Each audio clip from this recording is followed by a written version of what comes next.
So we'll start upstream, but just to kind of give you an overview, this is an 1821, I believe, no, 1831 survey that was done of the river, so we know what the pattern was at that time. And basically at some point it was probably for making more farmland, somebody made the river turn 90 degrees and go up valley.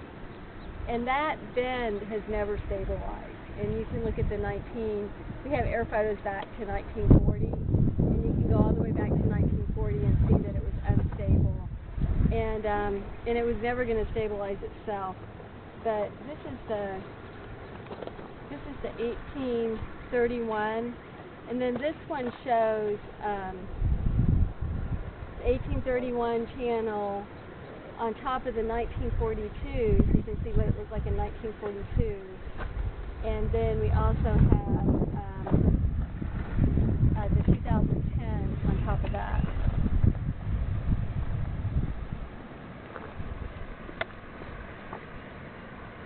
So I'll just show you guys while you're looking at this. This is the 1831 right here, river channel. This air photo, so what you see here in the river is the air photo. This is the 1942, and then the yellow is the 2010. You can see how much the river moved from 1942 to 2010. Okay? I'll pass that one around.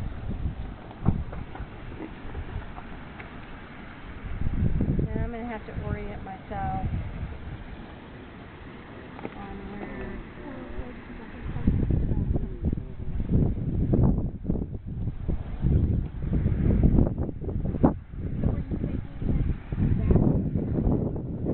Well, not exactly, because that would have been impossible, but it made us feel more comfortable about what we did do, which was we recreated a pattern that was more healthy. We took out that bend in the river.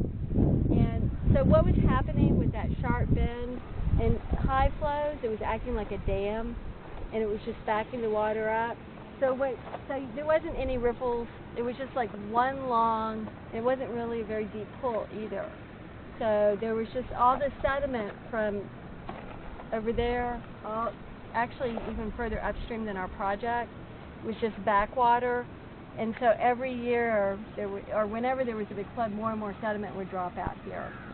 And so you lost your ripple habitat, which is critical in a river system.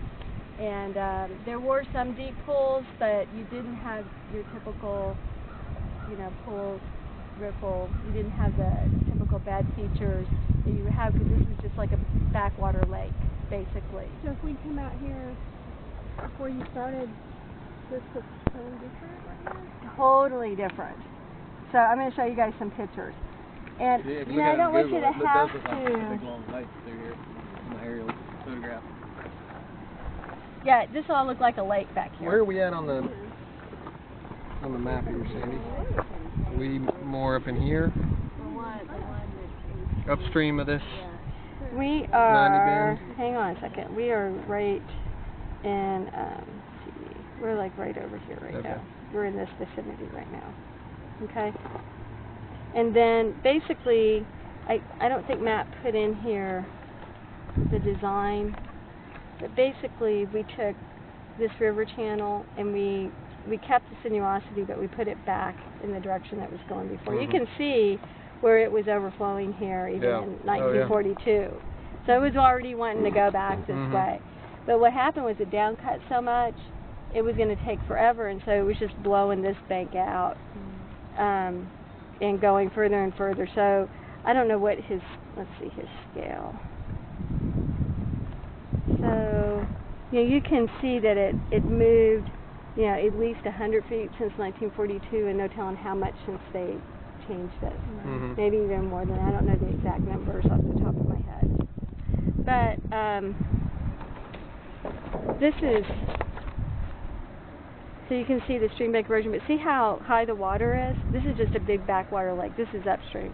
So if we were standing down there and looking upstream, it would just look like a Big lake pool, without huh? a pool without any ripple features. And this is some of the stream bank erosion upstream. And this again is just showing all the backwater. And then let's see, what has he got going on here? This is the beginning of building Sherwood. Okay, I'll show you that later. All right. So did the city initiate this project, or did the Lutherans initiate it, or?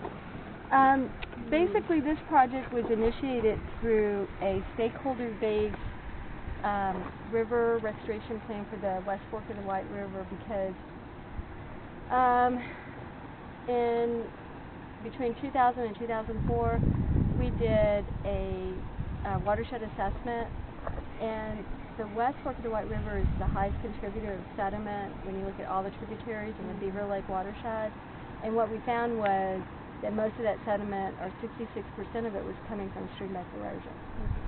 And so then we worked with about 20 partners, and we did an evaluation of all the stream banks in the watershed, and we identified reaches, not just banks, reaches of river that needed to be restored.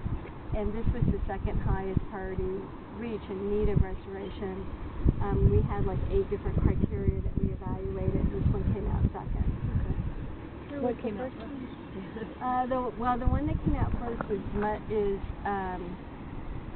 like 25% of the load, but it's going to cost a lot of money to do anything there. And it's you guys know where Dye Creek Road is?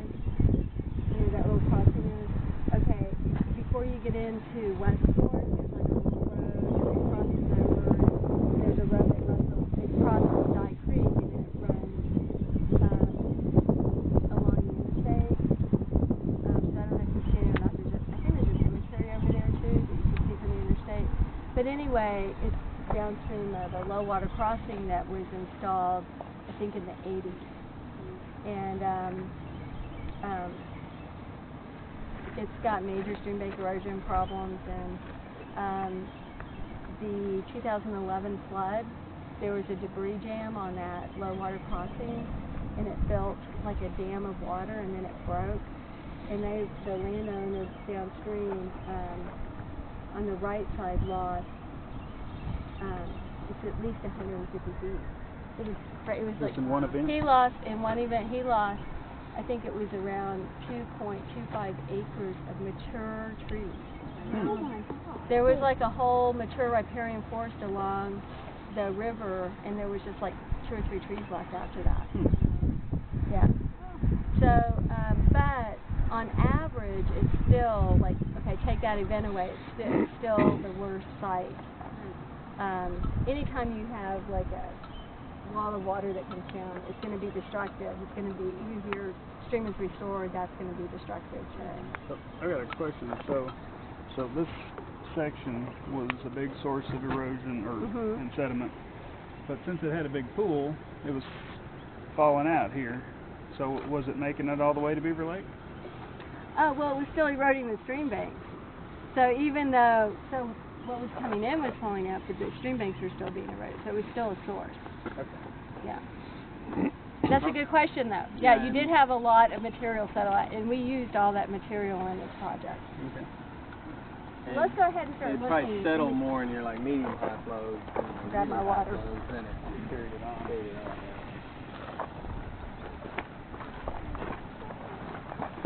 You hear those That's not a healthy way, though, to get rid of your stuff. disgusting indigo buntings carrying on. Is that who it is? I wondered, making all that noise. Joe Neal was here. He could Yeah, call him right up to us. Thinking Joe Neal, I think you're going to call him indigo bunting. Good for you.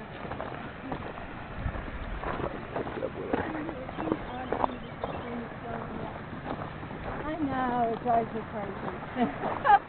There's nothing we can do about it. It's just the nature of the landscape. Up in Canada, you know, they all flow north to the Hudson Bay. It happens. It's the landscape. River water flows downhill. That's all you need. It doesn't obey cardinal directions.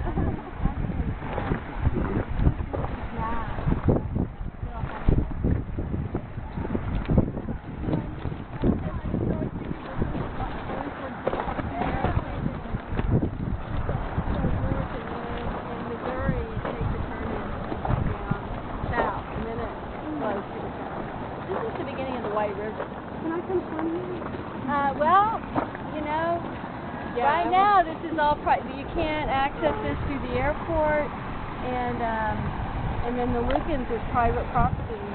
They're okay with there's a little trail for people to come in, but sort of the access is the limitation. So right now, I have to say it's private property. But I mean, I have to ask. no, I mean, trust me, we're we're finding people. So what we've got going on here is this bank. See how we do have mature trees along this bank, but you can see blue sky. Can you see we weren't going to have them for very long, and this bank wasn't eroding as much as downstream, but it did erode 80 feet of mature riparian since 1989. So probably a few more floods, a few more events, and then we would have been looking like this over here when we're eroding just past it. And so fortunately we did this project in time. And do you see where the tree line is? The mature tree line? That's where the cut bank was. And the cut bank was hard to see because the water level used to be about where we're standing. And so we rebuilt the bank using a tow-wood feature. So everything you see from that line of trees to here is what we call a tow-wood bench. And we take trees with the root balls still attached, and we build they go 40 to 50 feet back, and we build the bench. We actually build the bank back. And the root wads, we use rock to hold the trees down. And it's actually a structure that's designed. It's not just we throw trees at it. There's a certain way we do it. And I'll show you a picture once we get to a cooler spot. But basically, that pool depth in there right now is about 5 feet, and then we're at bedrock, and all of those trees go down to that. So it's a couple of layers that you're looking at. And then we've got soil mattresses on top of that. We backfill with gravel. We've got soil mattresses on top, and then we put soil on the back side. We've got two different elevations here. We've got one that we call the inner berm, that's the lower elevation, and there we get a little bit of stress relief when it gets to that. Then it goes up to the basal elevation, which is the next one, and then we slope back up to the terrace. What's difficult, if you look upstream, what's difficult about this situation is this river is inside, and it's always hard to keep a bank stabilized when you've got an inside river, because that's our basal elevation on this side. See that flat right there? And then, but we still got a couple more feet before it actually gets out on that large floodplain. And so that just means we're going to have more stress in the channel. So for that reason, we have to use something very strong like this tow-wood structure to hold that bank in place. Inside, so the river's inside? It means that it's downside.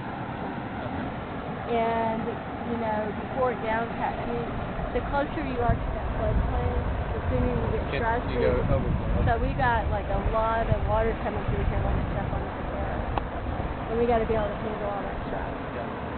So let's walk up. So we got a long pole here, and then this structure, which I do think is absolutely gorgeous. And some of our guys that work out here have taken a dip. I'm sure. Yeah. Banging. But basically what this structure is doing, it's holding the water elevation on that tow wood. Because as long as we keep that wood wet, it's not going to deteriorate. And so we don't want this thing to drop down very far. And we know it's going to drop down some in the wintertime, but not much more than what you're seeing right there. All the wood underneath caterpillar maybe. is going to always stay wet. And How deep is your pool right there? It's right here or here? Here. That one is just like a shower pool, and it'll probably shower down the bedrock. It'll probably be 4 or 5 feet. Okay, and then you said that That's the goes. same. It's the same. Okay. Yeah. And then we've got another pool coming here. And we've got another pool. But let's go on upstream and. Did you have to form all of it? Huh? You have to form all of it? Yeah, we built all of this. This is all designed. There's certain width and there's a certain slope on these rocks. I don't see any no skinny dipping signs here, do you? And there's footer rocks. Like if we don't have those rocks up here footered, they're just going to fall in. So we're out here overseeing this the whole time because we don't want to have to come back and replace those rocks. Footer means that we've got something underneath those rocks so that when it scours below it, so like if you just had that on gravel, this would already have fallen in. Okay. It just would scour out and the rocks would fall in. What do you have? A lot more rocks. Oh, okay. We've got like, you see how big these rocks are? We got at least 3 layers of those rocks under the water. Oh, wow. We're going to get closer. We put it out for bid, and the guy that got the bid, he gets some out of a quarry close to where he lives. So, you know, I think he's about an hour and a half away from here. He's towards, the rocks are too expensive in Northwest Virginia. Maybe they'll come down, but we paid like $6 for those big boulders, and I can't believe it's somewhere. I mean, it just seems monstrous. it is monstrous, and this one, are you going to do this all the time? I don't want to be on, they're going to be on like public TV. I don't want to be on public TV. Sorry. They were supposed to have a government channel camera here, and it should be a recording cut off meeting. what I just said there, right? Well, you didn't say anything bad. No, I know, but, Pretend like it's not there. oh, gosh. Imagine all I don't these even like that my picture You've been doing great all the time. Yes, we do it. So, what was the question? Like it's monstrous work. Oh, yeah. Well, and then this winter really hurt us a lot because normally we would have been, with this project, it would have taken, 3 months, max 3.5 months, somewhere between 2.5 to 3 months to construct it. And it took a lot longer to collect all the data, design it, and it takes a lot of preparation to construct a project like this. You got to get all the materials here. So it took a couple of years to get to the point where the construction crew came in. And then you guys remember the winter, right? Oh, it was horrible. Every time we thought we were going to get a break, 2 weeks later, it would do something else. And then March, we thought March was going to be better. And remember the 4 inches of sleet? That hung around out here, even though the temps went back up, that hung around for a week, and then when it finally did melt, everything was just mush. So that one event affected us for 2 weeks. So how long did it ultimately end up taking from when you started construction on it to? It took 6 months. That still doesn't seem like that long when you look at how much. Most of our projects we built, you guys have been to Golly Park, right? We built that in 10 days, the construction part.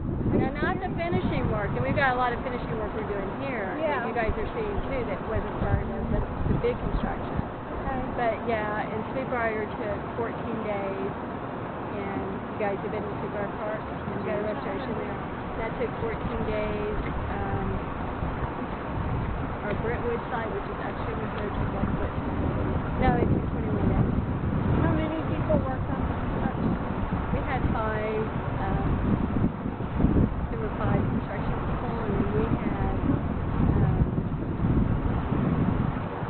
an engineer that was out here the whole time. I was out here part of the time, and we had like 3 field people that were out here doing things, from our shop.